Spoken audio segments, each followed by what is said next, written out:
Welcome back, folks. We're back here into playing We're on. Paladin. No, we're online. We're on. It says wait screen still. That's a wait screen. We're back online though. That's a wait screen. There we are. Look, it's me. Oh, It's me. Can you see us? Here we that's are. me. Look, it's us. We're on us. I see that. And I'm looking at a TV that's got. Oh my God, there's so many of us. That's insane. It's crazy. We're back online. We're doing it. I should go live again. Anyway, Fixed it. welcome back. We've had some issues. Let's get right into it. Game number 2, CLGaming taking on eUnited. CLG, surprisingly, won game numero uno. Game number 2. Let's see if it's hot heat. CLG have tidied a lot of things up from what we've seen out of them, and we've been just talking about that before this set began. And like, they've not looked very clean. They've not really found anything. Against the United, they really broiled today, and I'm very excited to see if they can do the same in game 2. Giannis man to start things off for United. Never a bad sign. Hurriwind had that lights out week 4 that was really scary. Yeah. It was a flash in the pan, and he came back in week number 5 and didn't really do it. But still, I think you got to be a little bit scared. And CLG going to ban out the turnabout. Yeah, it appears more and more teams will start to focus on this Chernobog as time goes on. I'm expecting it's going to be a permanent pick or a permanent first pick or permanent first ban. It's going to be one of the cases. More than likely, second pick will always be banning it. What I always find is that these newer characters come in and they wind up dominating, and it's usually not about power level, frankly. Surprise, that's what it is. Have you had chance to practice against it, practice with it, understand its mechanics, its intricacies? Some teams do well with it, some teams don't. First pick Chang'e overall. Solo lane is where she has had the most success as of late. Space Station play? Could technically be in the jungle or the mid lane, but I expect to see it in the hands of Benji. More than likely in Benji's hands, and we've seen it a couple of times too. One thing that Benji's done though when he's been against Chang'e is go for the R-Posh. I'm interested to see if we see an R-Posh out of CLG. And a fineokay. I'm not sure. Fineokay, well, he plays anything and everything. I've seen enough of his YouTube to know that. I think he could do it. It's certainly possible. Sylvanus and Athena will be the selections overall. Yeah, there won't be an R-Posh this game with the Serqet game locked in, that's for sure. That is just asking for trouble in the solo lane. Yeah. Certainly. Athena Sylvanus, though, gives a game away of, it's Athena jungle, it's Athena solo, what do you want to deal with? It's probably going to be jungle, though, because you're probably against a Chang'e. I don't really like that matchup too much. I agree as well. I would like to see the Athena jungle, which we actually got a chance to see earlier on today in the Energy versus Rival set. Will be solo Athena, actually, after all our talk of it, with the rat locked in. I mean, you could put Sylvanus solo, but we've seen people do that before. And, stop. He was European. No, and, stop. No. He can't play Giannis either. I'm talking about you, Nate. You know who I'm talking about? I knew you were talking about Ataraxia. Yeah. Remember that build he had? No. No, the ring and everything? We just knew it was bad, so there was no reason to ever remember it. That's the main thing in that as well. Kept rebanned out. So is the Kumba Lorna. And across the way, eUnited. Kumba who? Kumba Lorna. Why is it called Lara? It's just funny. Is it, chat? Kumba Lorna? I don't know what the reference is about. I'm just there is no reference. It's just sounds Lana. funny. You just didn't want to say the K. Kumba Karna, Kumba Lorna. Be respectful. He's a god. Kumba Farna. Be respectful. Kumba Zarna. He's a god. Kumba Karna. Wait, no, Karna is a. His soul is going to be the selection here for CLG alongside Jing for eUnited. So we've got the Medusa mid, most Fafnir. likely. Yes. I would like to see the Fafnir. Definitely Fafnir for eUnited. I don't see him going anywhere else. Oh, wow, they went Cerberus. With Medusa, Jing, Serqet, and Chang'e. Like, that makes perfect sense for a Fafnir. Hold on. This just in. Aggro wanted to join the conversation. He said, Kumba Barna. Cool. That's with the B emoji. Closest thing to aggro saying something intellectual for about 5 weeks, I guess. That's actually true. Roasted aggro. Got it. And toasty. He's also played in the game. Oh, yeah. Not the Muzen card, though, but the Ratatoskr. These comps are really interesting to me. I like the AMC, and this is the reason I like it, is because of the disarm more than anything else. Okay. Against the Medusa, Jing and Serqet, all of them do rely a lot on their auto attacks. This kind of shuts that down if you can get that B's passive up to the 3 seconds. It's not something that you can keep consistently up. Yeah. But it is something that can cause stumbling blocks for eUnited here. CLG's draft has been crafted pretty well here. They've got a nice little balance. A little bit worried about eUnited with the lack of magical only really coming from the Chang'e in the solo lane. I'm more concerned about the lack of late game for eUnited. I think they're definitely going to have some issues heading into the late game. This is a mid-game monster. But late game, you're leaning on Jing and... Well, you're leaning on Jing and Chang'e and the Cerberus there. That's what I look at. Those 3 late game are fantastic. Chang'e late game? Sure. Mid game is where I'm really scared of Chang'e. That's fair, but CLG on the other hand, like they kind of are relying on these 2 frontline tanks to protect them with Rat coming in consistently. I think the biggest thing on this is how Homiefe plays. Yeah, I mean that is usually a large part of what comes down for CLG. The 2 basic attackers mean that towers are going to be in jeopardy. Yeah. You give them an inch and they get a mile. Usually this is where I ask you about your feelings on the match, but instead, before we toss to the casters, one roast of aggro. Kumbajana. All right, that's good enough. Casters? Hey, everybody. Again, like to apologize for the earlier technical delay, but more importantly for having to deal with that desk segment. Yikes. Yes. That's all you're going to get from me. This is going to be a good game, though, between CLG and eUnited. Game 1 was a great one between these 2 sides. And if you missed it, CLG actually came out on top. This time, though, the Chang'e first pick for eUnited, I think, could make a big difference. It definitely can. Benji loves this pick. CLG, 44 minutes in, finally hitting the last nail on the head. They need to come off strong in game number 2, and they have some offensive capabilities here. They got the Soul AMC for the objective purposes, this Athena Ratatoskr double global pressure, Sylvanus for the sustain and the peels. As long as they don't fall behind early, I think they got this. Well, if you think they got it as well, make sure you get your vote in Mixer chat right now on who's going to win between eUnited and CLG. You'd think that eUnited has got a good opportunity to bounce back, but we talked about it a lot during that first cast. When CLG understands their opponent, understands the meta, they usually excel. So we'll see if they do it again here in game number 2 as we head right into it between CLG and eUnited. Now, the one thing that eUnited has going for them is that Hurriwind is not playing his Giannis. True, yeah. And they also ban away his stuff, not wanting to take either one of those 2 because they would just rather have Benji on a more utility-style god of basically a very high-flavored pick currently in the solo lane, or at least in North America, because the last previous set between Energy and Rival, it was last picked. Now, there is a lot of auto-attackers in the mid lane in this one, between the Soul for Hurriwind and the Medusa for Venenu. But one side has an opportunity to build some solid anti-attack speed, or at least their solo laner does. Benji likely will not want to itemize into, say, a mid-Guardian Mail or even a Witchblade, whereas that wouldn't bother fineokay. Do you think that'll help CLG? A little bit, but I think that Benji, despite not wanting to go for a mid-Guardian Mail, wouldn't necessarily hurt his team impact as a Chang'e. You hit one good waxing moon, it doesn't matter if you're rocking the Mergardian Mail or not. You're going to be able to stun so many different targets, and it's not going to really prevent him from getting off more sustain. eUnited, wow. Good pull results for them despite the first game results. And I think they've earned some good pull results, even despite that game 1, because of their record thus far, only finding their only loss of the split in week 1, as you pointed out during that first game. But man, CLG is when they're on, they are one of the best teams in North America. It's just they haven't been consistent so far in the summer split. Definitely agree with you. This time, Jigz with the Sylvanus pairs up with Snoopy's a Muzen comp that's going to go for his ability-based build. Mage's Blessing into the Soul Leader. He's very high damaging in terms of that abilities, and which you definitely could get away with. The Stinger has a lot of scaling behind it. So likely to be a Transcendence right off the bat here for Snoopy. Then into the Soul Leader, that's what he's been going for if my memory serves me correctly. Certainly the Soul Leader, but could be going for that Transcendence before boots or after boots. Either one could probably work out. Definitely could be, because leaving this item, the Morningstar, at rank 1, it's 10 physical power for 550 gold. It's still not a bad idea just to have under your belt. You still have enough for 5 potions, depending on which way you want to go, and that's why Snoopy likes this build. Benji gets the information that Homie could be coming to him very quickly, and certainly uses that wisely.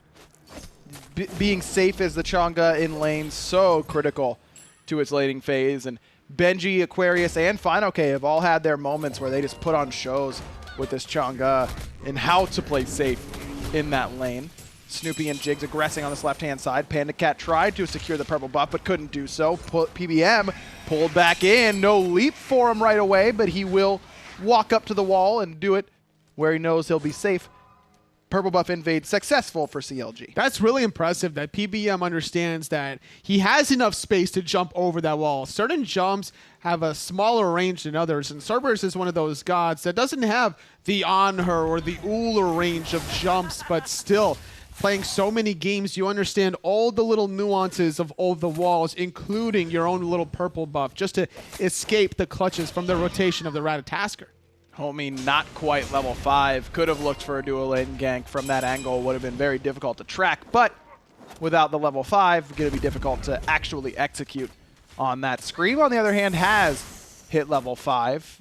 He's gotten his own speed buff by now, whereas Homie spent a little bit more time on that left side jungle, helping to strip away that red buff and the purple, just being in there in spirit alone and presence and the enemy back camp. So that's why Homie's a little bit behind in the farm, but he put his team ahead with it. Talking a little bit about the farming department on the right side of the map, experience per minute actually favoring out Benji just barely, despite not actually going back to base, actually favoring out fineokay rather, sorry. Yeah. The Athena, with the teleport going back into the lane, Benji opting not to go for that because he relies on the bunny, but still keeping up with the item department, having the shoes of focus available to him.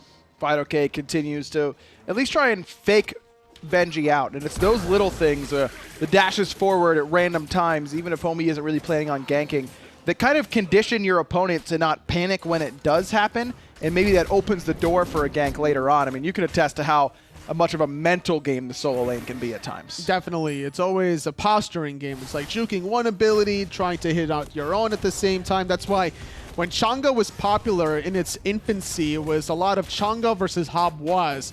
And it would be a little bit of a dancing game where the Chang'es are baiting the water sprouts and trying not to get hit, whereas Habwa is trying to consistently hit them and avoid getting poked out at the process. Man, a different time in the solo lane, huh? The classic Chang'e versus Habwa matchup.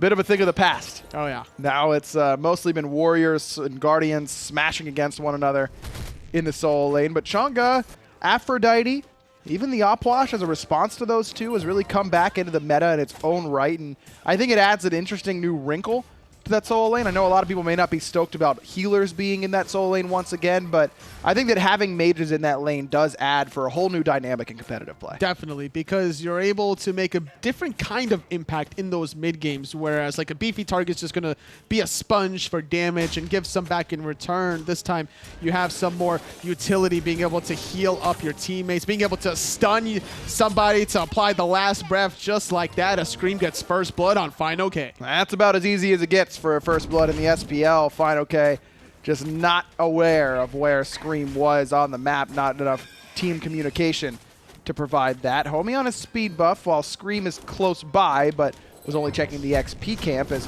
Hurriwind gets stunned in the mid lane. Beads used, but way too late. Ven gets another kill as Homie gonna try and answer back, but he gets stunned. Goodness. And his beads have to be used to dash himself to safety. 2 for 0 for eUnited, but that's not all they're getting. Relics and kills all coming at the same time. It's so difficult to hit Petrify when they're looking at you, but the fact that Venenu did it sideways, not even like down the lane, but going horizontally instead, really impressive stuff. A little bit of a lapse from Homie getting stunned by it, but just trying to avenge his fallen mid laner was his mindset. Wasn't as focused about dodging out the Petrify. Seems pretty clear that the player's still not familiar with Medusa Burst once again. It takes a little bit of time when gods come in and out of the meta to really internalize how much damage they'll do at any given time. Hurriwind not giving the proper respect to Venenu's mid lane Medusa, and it costs him. Scream's here alongside PBM, and Jig's in some trouble, but just outranges that Cobra's Kiss. Purple buff secured by eUnited, but look at Homie. He's looking to cut off Ven on this entrance to try and help out. This is also right when red buff spawns, and Hurry arrives at the perfect time in order to help out.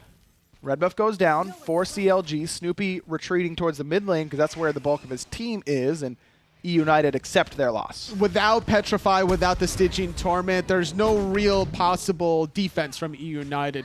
The fact that Scream made those 2 offensive plays, one in solo, one in mid, then rotates left lane just to stop the purple buff invade, is good enough to stop the bleeding. You're guaranteed to lose red buff with the 5 versus 3 ultimate differential anyway, so eUnited just covering their options, not losing both. And that's a sign of a veteran squad, one that has really a decision tree, I should say, that has become a much more viable option in Season 5. With the increased spawn timers and understanding that camps are going to be up much more quickly, the buffs don't last quite as long, that you have an opportunity to give up a red buff invade and not throw your life away to a losing fight just because you feel like you need to. You can play more patiently in that regard. Now, despite Venenu getting a first kill, look at the net worth chart. He's at the very bottom. He's shared a lot of experience, to be fair, or a lot of waves.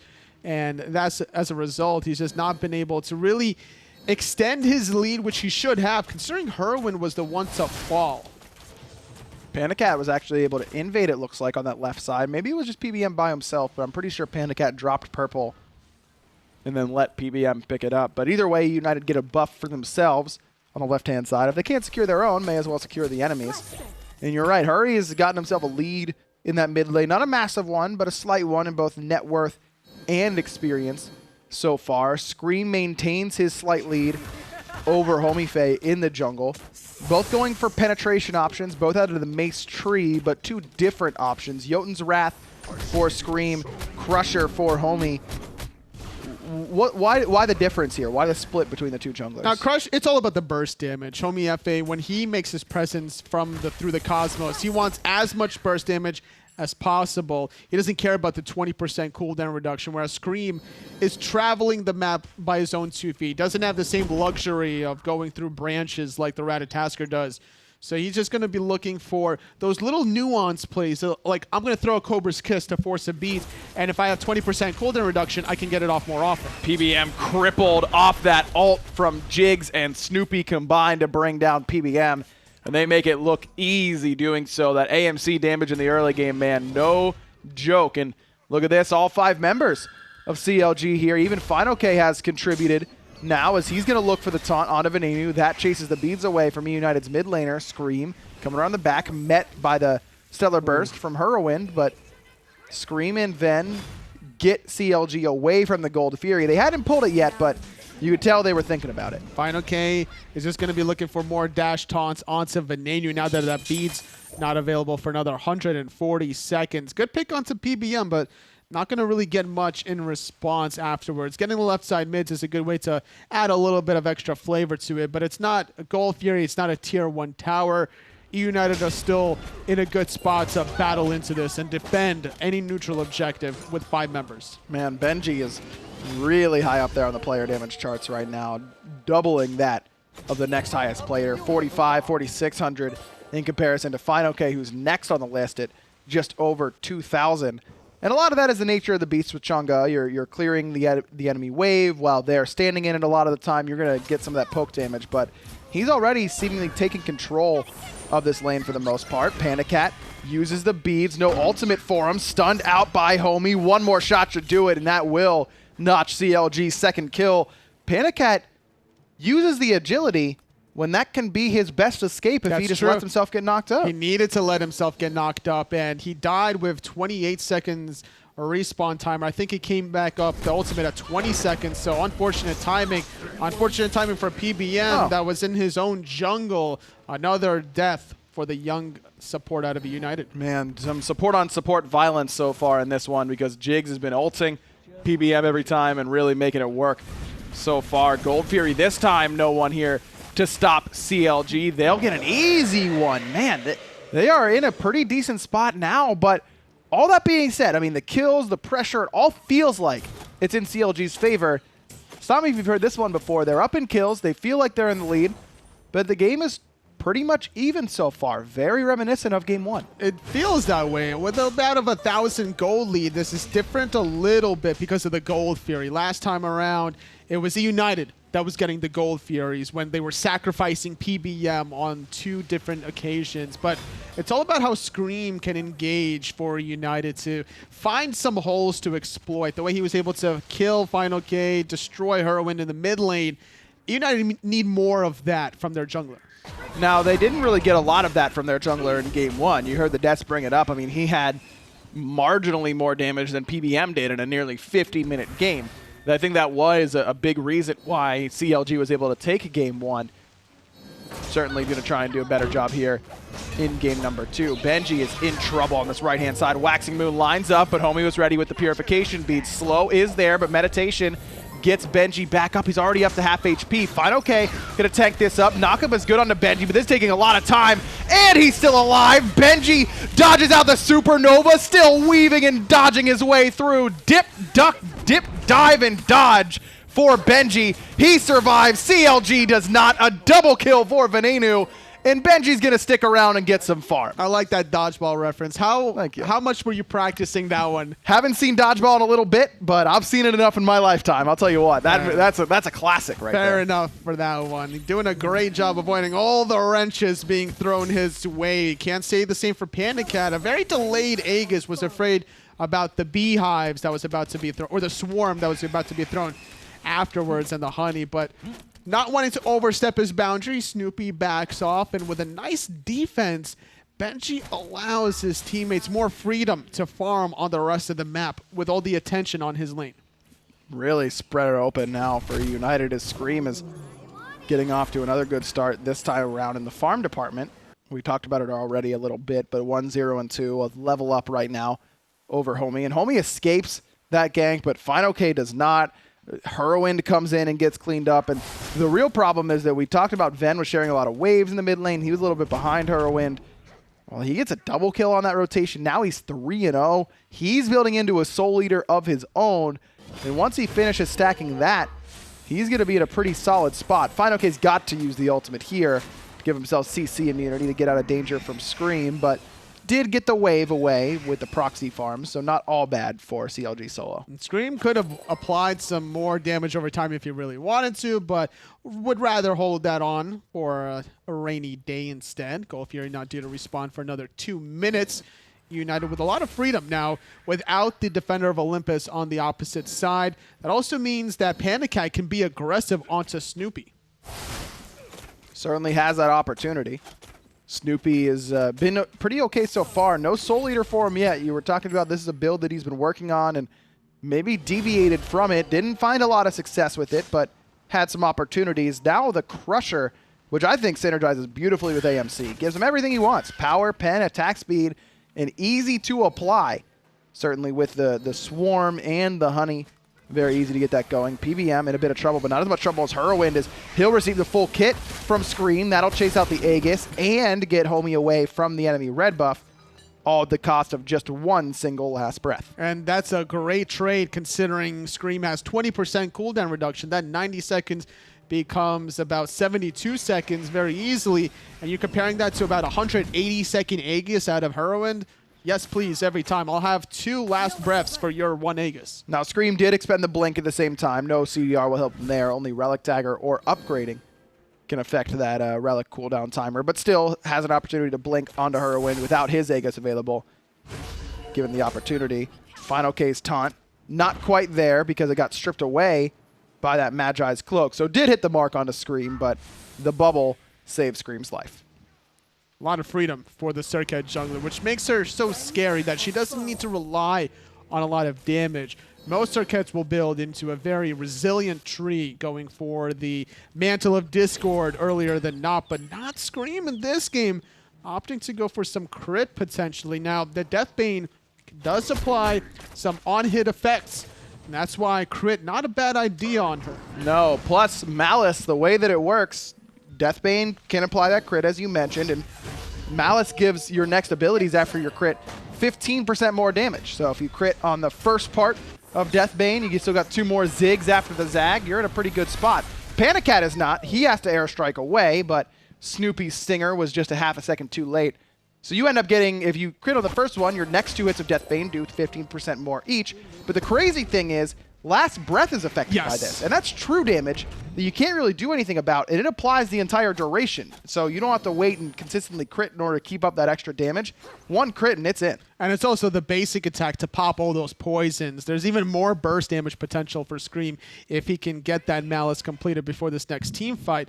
Little pause coming out here from Venenu side of things. United trying to get back in this game. Gold Fury just respawning, and this is going to be a critical one. Benji has joined the fray as well, and this is where you expect things to start turning a little bit more in eUnited's favor potentially, because that Chang'e, you saw what she did in the duel in the solo lane, man. She dodged everything, was able to make big plays. The heals are incredible, and now you expect eUnited to be a little bit more willing to fight with her here. And the combination of the Cerberus from PBM and the Chang'e from Benji, I'm really looking forward to this Ghastly Breath boosting the damage numbers, because Benji was already on the top of that damage charts, being able to get a lot of poke in that solo lane.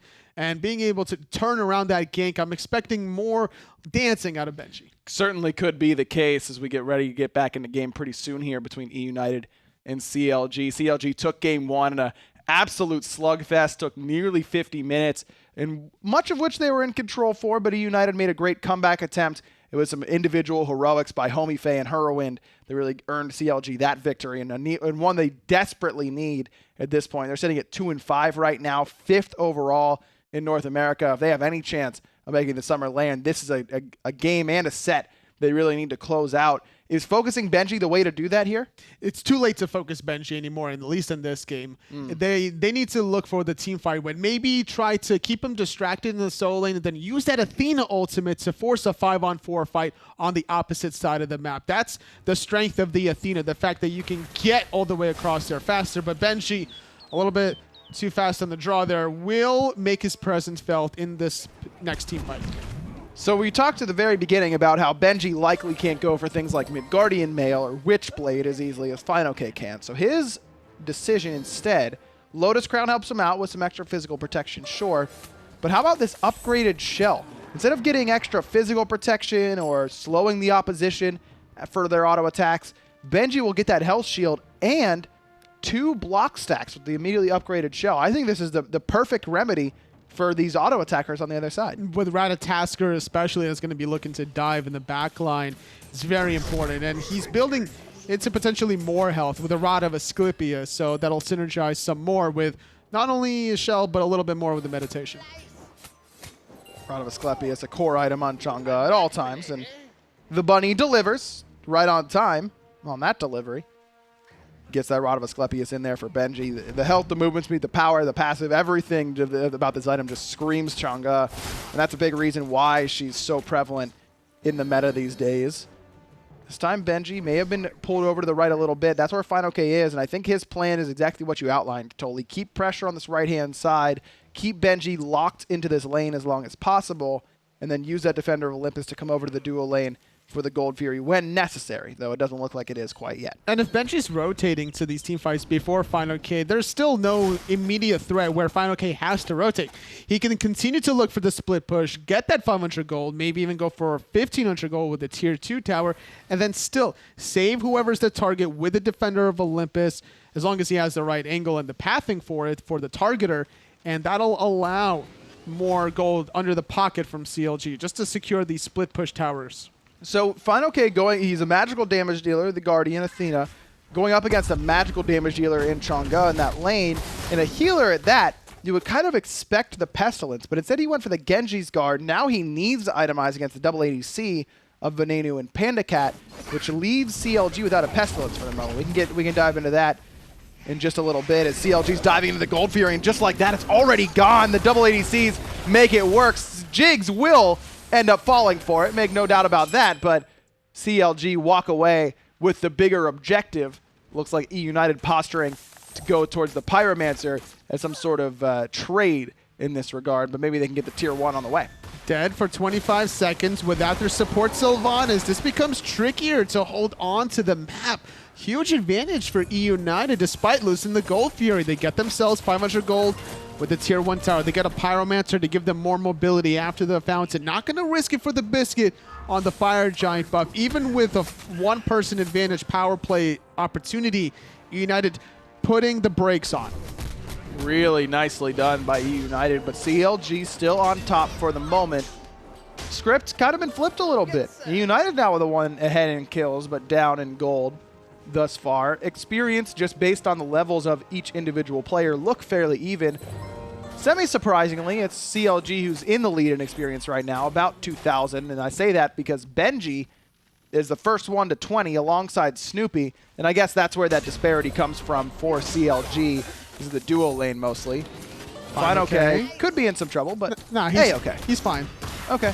Venenu, maybe not so fine in the mid lane. Homie turns around at the right moment, but he's going to go through the Cosmos. That last auto didn't do it for Venenu. Homie thinking about trading his life out for Ven, but decides instead to play it safe as Scream going to wiggle into the mid lane, force out the beads, from Hurriwind. Snoopy's Stinger doesn't find a home, but Waxing Moon does for Benji. Jigz once more, crushed down very quickly, but now fineokay's joined the fray. That's the problem with Sylvanus. You're just a sitting duck. Stygian Torment onto 2. There's no beads. Hurriwind gets in the disapparate form. He's targeted out by 2. Screammmmm Benji trying to take him out, but not until fineokay is distracting everyone else on the south side. Man, Snoopy doing so much damage with that AMC. Just forced PandaCat back very simply. And now Homie is continuing this chase. Red buff just got dropped as PandaCat did what he could. Homie realizes that he's got reinforcements on the way, so won't continue that chase. But it ends up being a 1-for-0 in the mid lane. Jigz continues to be focused out, and that'll work for now, but not for long, I think. He's getting pretty tanky already. Definitely. With the Morgardian Mail, it's tricky for this double physical hunter to hit the Sylvanus. Now that that's completed, he also has an upgraded shell for himself, and Jigz needs to find these blink engagements when the sieges start happening. When there's these random fights throughout the map, eUnited will focus out Sylvanus every time, but once it's a 5-on-5 straight-up fight, I think CLG should be able to strike first with that blink Sylvanus. Certainly has great follow-up off of it as well. Knock-up follow-up is anything you can do off a knock-up is going to look really good, but another mini knock-up from Hurriwind Supernova can really be devastating for eUnited if they time it correctly. That's a lot of time spent unable to use beads or Aegis or your ultimate or anything like that. Certainly something to keep an eye on as we move forward in this one. CLG has vision control around that Fire Giant, but don't feel confident enough to pull it quite yet. They do have a lot of damage now. Charged bow finished for Snoopy. That means he's getting pretty close to the end build for himself. And we saw just how quickly the Soul AMC build brought down that Gold Fury. As look at this, it's eUnited pulling the Fire Giant. Homie's going to loop around the backside here. They've got great ward vision around this objective, and Ven going to realize Homie's here. CLG forcing them off the objective. Taunt on a PBM, pull in, knock up, knock down. Snoopy able to get that kill for himself pretty easily. Now Hurriwind drops a beautiful turnaround. Petrify is solid from Venenu, but you can't stay in a taunt that long or else Jigz and the rest of CLG will make you pay. Scream in the midst of the entirety of the enemy team somehow is able to escape. But CLG keep all 5 members up and alive, and now it's their turn to go for FG. There's still a Waxing Moon on the table. Benji is close enough to throw that one out there. He's thinking about getting there a little close. Hurriwind gets caught by it, but still keeping the Fire Giant just high enough above the Waxing Moon damage to secure it themselves. And that's the difference maker in the team fight, is that 2 things happen. Number 1, PBM was just in no man's land. No one was even close to save the life of the Guardian. I think eUnited wanted to reset a little bit faster. PBM had other intentions. And number 2 was the Waxing Moon from Benji. He was just waiting for like that perfect moment to use it.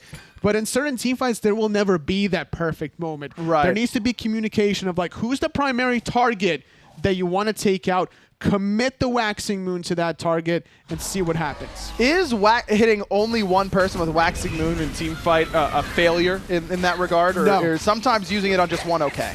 It's totally a good thing to do if you're going to force out beats. If you have enough cooldown reduction, then it's worth it. Looking at Benji's build, only 10% cooldown reduction. I don't think that's the intended goal from eUnited. But if you're going to lose PBM instantly, then maybe be a little bit closer to PBM to use that Waxing Moon for a better than one single target moment. Forcing out some beads wouldn't be a bad idea. Now, PBM was isolated by the pull from Jigz and immediately knocked up, but not getting Stygian Torment off in a team fight is a pretty easy way for that team fight to go south fairly quickly, and that's pretty much what happened there for eUnited, is they're going to try and get an objective for themselves. CLG went and got Gold Fury with their newfound Fire Giant buff. They'll also claim this Pyromancer as eUnited not interested in taking a neutral objective fight like that. Much more likely to defend their towers. And speaking of towers, there are a lot of them, which in these sorts of situations really just means that CLG is unlikely to get a Phoenix, but likely to gain a massive gold lead. fineokay get a taunt in. PBM once again pulled. This time no knockup. He's got an ultimate of his own. That'll bring Jigz in, but that's just an initiation for Jigz. He'll take advantage of it with a nice knockup of his own. Poison spreads to fineokay as Scream gets that finishing blow onto Jigz. fineokay dashes forward, but no remaining follow-up. CLG will take their victory underneath the tier 2 tower. Once again, Jigz for an objective. Still worth for CLG. That 1,500 gold just adds up, getting closer to that 5-6 item slots where CLG can really seal the deal. If they're able to get even more towers, then the next Fire Giant Siege just becomes more efficient. And Hurriwind and Snoopy needs those items to complete those objectives faster, but I don't think eUnited are going to just wait around for that to happen. With Jigz still dead for 10 seconds, they're going for the tier 2 mid of their own. Utilizing that sustain from Benji's Chang'e. Love this call for the moment, but CLG with the quick response. Now this does delay CLG's backs, and I think that is a small win in and of itself. Hurriwind is waiting to finish his Rod of Asclepius, which I think is a really intelligent pickup here, because he already has a Sylvanus that'll really benefit from that. Snoopy will benefit from the passive as well. We already went over the stats. 250 health, 10% movement speed, 90 power. It'll boost Hurriwind's healing. It's solid pickup here, I think, in that mid lane, but you know he wants it before these next sieges really occur, but because of the way eUnited played that, he feels incentivized to stick around for the remaining 40 seconds of this FG. It's all about how long these team fights last that will favor out CLG. With the hastened ring, he's going to be able to chase any target running away from him.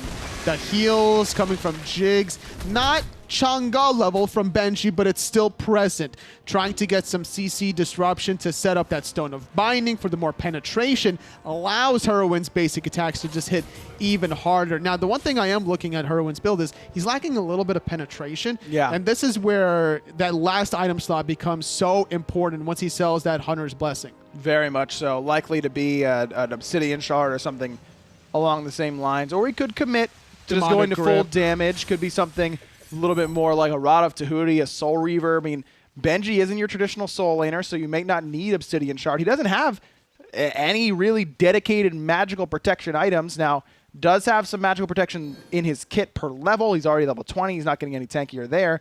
It's mostly just health in the build for Benji. He's got the fully stacked Warlock Staff, a Rod of Asclepius, that Gem of Isolation. Those are all HP items that you don't really need Obsidian Shard for. I definitely agree with you. He's a utility style Chang'e. That's all you really need out of him. He's going to be able to apply a crazy amount of anti-healing and just slowing any target down for the chase down potential or for the self-PL. Looking at Scream's build, he opted for the Deathbringer first before the Malice, but now Malice just completed. His damage is going to skyrocket now. Man, it's silly. Like, you can one-shot squishies. If you roll well enough, if you get 2 out of 3 crits on Deathbane, Snoopy, Hurriwind, Homie, they're all dead instantly in that spot. Even Homie, I think, with that Void Shield, would likely fall very quickly to that. Certainly has to be wary of it. PBM wary of this Fire Giant pull. He's going to blink up, or jump rather, up and over that pull in from Jigz. Defender of Olympus puts some good damage. eUnited, what? They just got the Fire Giant, but they'll lose Scream instantly. Knock up onto a couple. PolarBearMike pulls in Jigz. Waxing Moon only hits 1, and even though they get the FG, CLG is taking the fight after the objective itself. PandaCat taunted in, can't dash away off his own knock-up. He is in a dire strait now, and indeed he will fall. 3 for FG. Totally, I don't think eUnited's happy with that. No, definitely not. They're not feeling good about this one as PBM's trying to jump away from Hurriwind, but between the Disapparate, between Hasten Ring, there's no chance that PBM survives against this one, not hitting his Paralyzing Spit. They kind of need Hurriwind, though, to finish off the game and get off some of these Phoenixes, but not having to worry about the Cerberus. Okay, come on. What? Finally, yeet, that's what I was going for. Titan now under siege, and CLG's looking for the end. fineokay gonna step back and start defending that Olympus, and it's gone. CLG. Wow, CLG's right there, man. Scream's respawn, not enough. I thought he might be able to stop it, but CLG steal the victory away from eUnited. What a great performance from CLG today. 2-0ing the world defending champions, giving them their second set loss thus far in the summer split. The last time these two teams faced off, week number 2, where CLG fell to eUnited 1-2.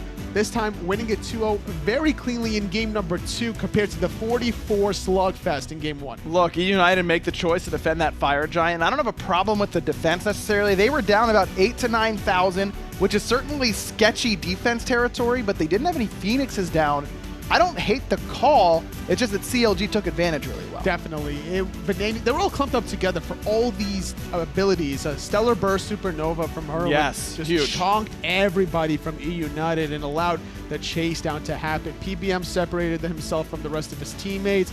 Everyone was just kind of scattered around like little bugs. And the fact that Benji only hits one with the Waxing Moon is also almost more impressive than not hitting multiple. It feels unlucky for him to only hit one in that tiny little corridor around Fire Giant. CLG, surprise victory over eUnited, but with the talent on the team, not that much of a surprise. Who was your MVP? Make sure you get your vote in the chat because the desk will be going over who the MVP was in that game.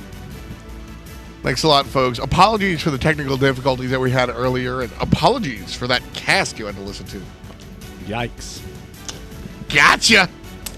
Game number 2 goes to Counterlogic Gaming. Fantastic fashion. And these guys, I mean... Hey, what? CLG just beat eUnited 2-0. Yeah? They were That's what 2-5. They did nothing for the past 2 months, and then they come out and beat the world champs. What a day to be alive. Yeah, no, that's it's pretty out of this world. That's the basic view of how this game went, by the way. But that's the truth. CLG actually looked really good. This is what you expect from this team, especially with the players they've got on this team. We talked about it before this broadcast today, about how much work these guys can do, how much of the superstars they are, future stars in fineokay, and then past ones like Homiefe, Hurriwind, Jigz, and Snoopy. Like, it's about damn time. Snoopy goes back to the old classic, the amazing crab himself, 3-0-4, 20,000 player damage. But the man of the hour, Hurriwind himself, on the soul, hot heat. We find ourselves putting bandages on the enemy. A fantastic time again from Tyler. And like Hindu said, I mean, Hurriwind has been the guy that's sort of been on fire, despite the fact that the rest of the squad hasn't really stood up. And finally, I think CLG stood up around Hurriwind here today. Yeah, I think the one thing from eUnited's performance here in this one, though, is I don't think Scream had a particularly... Virizil did not have a particularly good week, is what I'm going to say about that. Both those games, he kind of a little bit lackluster. I believe his play damage was really low in that game as well on the Serqet, which is not something you really want. He tried to get the transition going at the start, did pick up a couple, but not enough to bring it through as this game went on. Yeah, just a little bit rough there. Counterlogic Gaming, unlikely to find themselves at land, but more importantly, find themselves a win. I don't think they can. Yeah, it might be mathematically out. As we get close to week 6, that's really when we start to really break down where everybody's sitting up. Tomorrow, we'll say what up to Europe. Team Dignitas will beat. Team Dignitas will play Mouse Sports. Wow, poor Mouse. Team Dignitas will beat that's fair. Sports. That's fair. Team Dignitas will play Mouse. Mouse has improved. Mouse has looked very good. Some roster changes help them. Obey Alliance will beat SK Gaming. There we go. Yeah, we're on the same page on that one. We definitely saw that coming. And then following that, Wednesday, Space Station Gaming will beat LG. I don't know about that one. Weekend and the boys turned up last week. Totally could do it again. And then, of course, we'll continue throughout the week. Europe and North America on Friday. Up top, eUnited, despite the loss, still 6-2, baby. Not only do they lead Space Station in the wins and losses column, still in the plus-minus, balls in their court. Shout out to CLG. They got a 3, but I mean, that's not going to matter in the grand scheme. If Space Station just win their remaining sets now, they're going to come out on top. Obviously, they've played one less game so far, with games still to play against LG this week, for example. All teams will play 10, remember, as well. You play each team twice, so 5 teams you have to face off against. 10 games is your maximum. So when you start to look down the list and you see CLG's played 8 and a second from bottom, they've only got 2 to play. Stay at home, boys. Yeah, a little bit rough for Counterlogic Gaming. They looked so strong last year and the years before. These are great players. I mean, this is kind of a different story because they just won, I guess. But my question, where did they go? I don't think they really went anywhere was the issue. They just didn't go anywhere. Into the enemy jungle, into anywhere. I'm legit mean that. Okay, with you. That's where I'm going. The one thing with CLG now, though, is I'm happy they're starting to find power now. Just because Summer, in the grand scheme of how Smite is played and how the years transition, Summer's not all that important. Fall, the World Championship is where it's at. Yeah. Get good in Summer. Correct your issues in Summer. And get ready for Fall. Is this... Today we saw CLG beat the defending world champions. Last week we saw CLG fall to anybody that logged into Smite. Who is the real CLG? That one. The one that won today? No, the losers. No, of course it was that one. That's some of the best they can play. Like, it showed. But I do think eUnited did downtrend today. They didn't look on form at all. They had some moments in the games that like, oh yeah, it's eUnited. But then there's moments where it's like, what are you doing?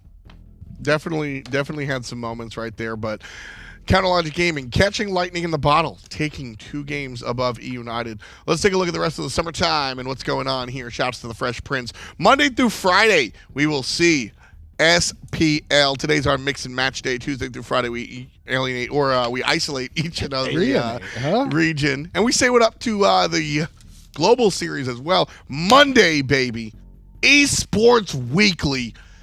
Hindu Man. It's over. We've done it. It's next week now. We're going to do it again next week. Tune in next week. But tomorrow's Tuesday. That's what I care about. Brazil and Europe. The 2 most important things in my calendar right now. Hindu's really watching the World Cup, basically. I really meant that. I was like, Europe and Brazil. That's what I was going to say. Only nations that matter. With that said, go Portugal. I know they tied Iran today, but go Portugal. That's who I'm rooting for here at home. Here at home. Well, home is up in New York, where I come from, a Portuguese neighborhood. So there's the background on that. Georgia. I gotta go. Get ready to handle this guy. But before we go, I want to say Day 1, Week 3, Split 7, Season 7. That's later. No, oh, okay, sorry. I was trying to get ahead of myself. Yeah, you know, I'm going to make you do it today. No. I'm going to make you do it today. No, I'll walk out. On behalf of everyone here, thank you for watching. I love Aggro. Aggro loves you. We all love everybody. Thanks for watching. We'll see you tomorrow. Peace, and much love to you. Peach up.